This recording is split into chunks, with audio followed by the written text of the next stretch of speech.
大家好啊！歡迎大家嚟到 Historical Travel Story。今日帶大家去香港嘅淺水灣。今日嘅主題叫做淺水灣的歷史分層，從殖民測繪到戰後神寺的深度行走展覽。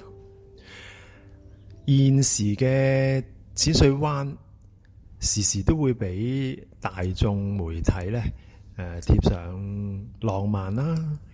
昂貴啦，同埋度假勝地嘅標籤，但係對於穿梭喺時空層次嘅徒步者而嚟講，呢一片半月形嘅海灘，本質上係一場橫跨2個世紀嘅權力、記憶同埋空間爭奪戰。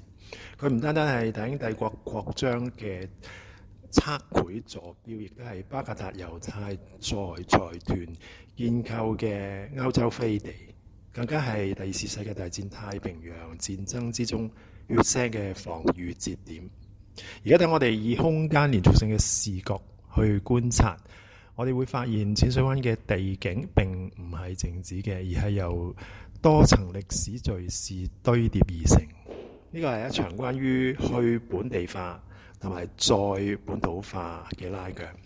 從19世紀嘅失語海岸去到20世紀嘅殖民精英飛地，再去到戰後草根宗教嘅強行介入，呢一場徒步之旅將會從地圖上嗰啲充滿威震感嘅命名開始，揭示命名權力背後嘅霸權邏輯。好，我哋睇第一個故事：名之謎，地圖上的霸權與消失的航道。地理命名係殖民統治介入空間嘅第一步。喺19世紀中葉，呢一片被清廷視為荒僻邊疆嘅海岸，喺英國海軍眼中係極其需要咁納入全球測繪體系嘅戰略航道。早期嘅地理認知充滿咗混亂。喺1841年，海軍指揮官 Edward Belcher喺進行初步測量嘅時候，甚至乎錯誤咁將呢一個地標注明為 Chatham Bay， 即係現時嘅中坎灣，反映出早期殖民者對於地理嘅失語。關於 Repulse Bay 淺水灣呢個名，民間流傳住海盜擊退論或者係軍艦命名論，但係翻閱英國海軍部嘅官方記錄，1841年並冇喺呢一度擊退海盜嘅記錄，而同名嘅 HMS Repulse 戰艦亦都冇到訪呢個地方嘅確實證據。呢一套命名嘅真實源頭呢，係源自1845年皇家工程兵中尉 T.B. Collinson 所畫嘅地圖。Collinson 喺缺乏歷史事件支持之下咧，強行喺地圖上咧標示咗呢一個充滿武力威震懾嘅詞彙。呢一種地圖霸權體現咗殖民地喺缺乏對在地文化理解嘅時候，選擇咗一種偶然性同埋強加性嘅方式宣示主權。今日當讀者觀察沙灘入口嘅雙語標示嘅時候，應該意識到中文淺水灣3個字代表嘅係功能性嘅景觀描述，而英文 Repulse Bay 係帝國武裝想像嘅殘留。第二個故事：加道里家族巴格達猶太資本與非東方飛地的建構。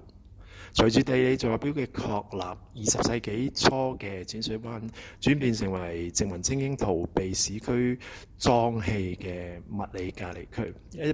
1904年，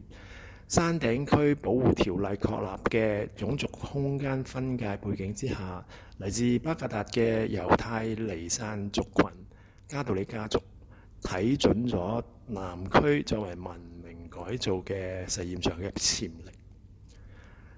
艾里加道里運用佢最精明嘅商業邏輯，佢採用咗基建換取特權嘅策略，喺1918年透過承諾興建世界級酒店，去換取港府喺1919年完成赤柱道同埋1924年鋪設司徒拔道。呢啲道路嘅落成係將原本幾個鐘嘅水路航程縮短到30分鐘嘅車程，實現咗精英階層對於空間嘅絕對支配。1920年落成嘅淺水灣酒店，佢嘅愛德華式建築同埋曼珠引進嘅英國玫瑰，本質上係一種殖民精英社會再生產嘅空間手段。佢喺亞洲土地上精準咁樣複製咗一個非東方嘅英式飛地，以撫慰殖民者嘅鄉愁。因為造訪影灣園，讀者可以從 Target、Hudson 呢啲大樓嘅命名，可以辨識到當年歐洲精英嘅足跡。而建築之中著名嘅風水洞，就係現代資本喺維護視覺廊道同埋地方心理平衡之間嘅景觀妥協。第三個故事，60號車庫戰役。當精緻優雅被戰爭暴力撕裂。1941年12月，淺水灣嘅精緻優雅喺一夕之間崩塌。隨住太平洋戰爭爆發，呢一片區域成為截斷港島防線嘅戰略節點。守軍由英軍 Middlesex Regiment 同埋香港嘅志願防衛軍組成。喺1941年12月20日，現時嘅淺水灣60號嘅酒店車庫爆發咗極其慘烈嘅白刃戰，日軍攻佔車庫並且囚禁俘虜，英軍就從酒店發動逆襲，試圖喺非軍事空間之中奪回陣地。呢一種精緻空間嘅軍事化，徹底摧毀咗殖民地精英建立嘅文明假象。文人張愛玲對於廢墟嘅文學轉化，佢嘅根源正正係呢一段真實發生嘅集體創傷。我哋睇一睇有冇啲嘅隱藏嘅遺珠，就係前淺水灣酒店車庫。讀者可以特別留意現址就係超跑展廳，即係淺水灣60號嘅歐式建築。佢係1920年代原始酒店碩果僅存嘅附屬結構，亦都係當年最激烈嘅交戰點。呢一座建築唔單單係見證咗血腥嘅反擊，更加喺戰後嘅田中龍三郎案審判之中，成為探索指揮官責任制嘅重要法律背景點。戰爭罪行曾經喺呢度發生。第四個故事，余東旋的城堡心理。哥德堡壘與消失的語言。喺猶太財團之外，華商資本亦都試圖喺殖民體制之中嘅縫隙之中，透過建築詞彙進行權力宣示。南洋富商余東旋喺1930年代喺淺水灣興建咗宏偉嘅御園。呢一座城堡嘅興建源自一種複雜嘅長生迷信。於是相信只要不停咁樣興建豪宅就能夠欺騙死神，所以佢喺香港同時興建咗3座嘅堡壘，除咗御園之外，喺半山嘅 Woolston 同埋大埔嘅 Seymour， 佢選擇咗哥德式嘅風格而唔係中式嘅風格，本身就係一種文明挪用，以至喺個意思就係喺證明華商亦都能夠駕馭西方精英嘅審美符號。但係歷史充滿諷刺。1941年5月，余氏去世之後，呢一座充滿個人權力色彩嘅堡壘喺同年聖誕節前夕就淪為日軍處決英軍戰俘嘅刑場。多名盟軍戰士喺呢一度被以刺刀殺死。今日漁園已經喺1988年拆除，取而代之就係澳船等等嘅豪宅區。讀者可以企喺沙灘西邊嘅山崖對比下老照片，我哋就會睇得到呢一座消失嘅城堡背後資本狂想同埋現實悲劇嘅強烈反差。第5個故事，鎮海樓，從拯溺禁忌到大眾宗教嘅符號實驗。第二次世界大戰之後，淺水灣嘅空間性質由精英專屬轉向大眾旅遊，呢一種帶嚟咗嚴重嘅溺水問題。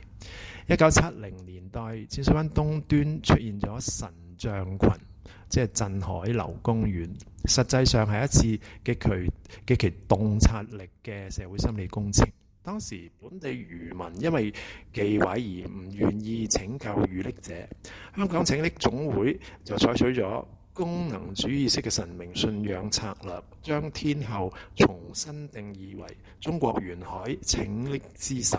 呢一種透過宗教符號解決現實難題嘅邏輯，喺1972年至到73年期間發展成為一種佛道交融、景觀凌亂，但係又充滿草根生命力嘅神像陣列。對於讀者而言，我哋行走喺長壽橋之上，唔單單可以將佢視為觀光噱頭，而更加會應該理解呢個係戰後香港社會試圖喺精英地景之中奪回主體性，並且為救生員提供心理支柱嘅再本土化嘅實踐。結論：淺水灣嘅歷史軌跡係由從一場去本土化走到去再本土化嘅循環。19世紀嘅精英命名強行將呢笪地方納入大英帝國坐標體系，而戰後嘅神像群亦都以草根信仰強行介入精英嘅地景。我哋今日喺海濱步道所感受到嘅浪漫同埋昂貴，本質上係建立喺對歷史傷痕嘅選擇性遺忘之上。大眾往往記得影灣園嘅下午茶，就遺忘咗田中龍三郎審判書之中記錄嘅血腥細節。日軍曾經利用呢笪土地對已經投降者進行殘忍嘅處決，空間從來都唔中立，佢係一部記憶同埋遺忘嘅石刻史書。下一次我哋去到淺水灣嘅時候，我哋建議你暫時收起相機，用層層觀察代替拍照打卡，去辨識嗰一啲隱藏喺豪宅陰影同埋神像碑文之中嘅權力分層。點樣去呢？我哋睇一睇，可以從中環郊野廣場巴士總站中環站 A 出口，或者銅鑼灣渣甸街搭由去赤柱方向嘅巴士，例如6號啦、6號 X 或者係260號或者係小巴，喺淺水灣海灘嗰度落車。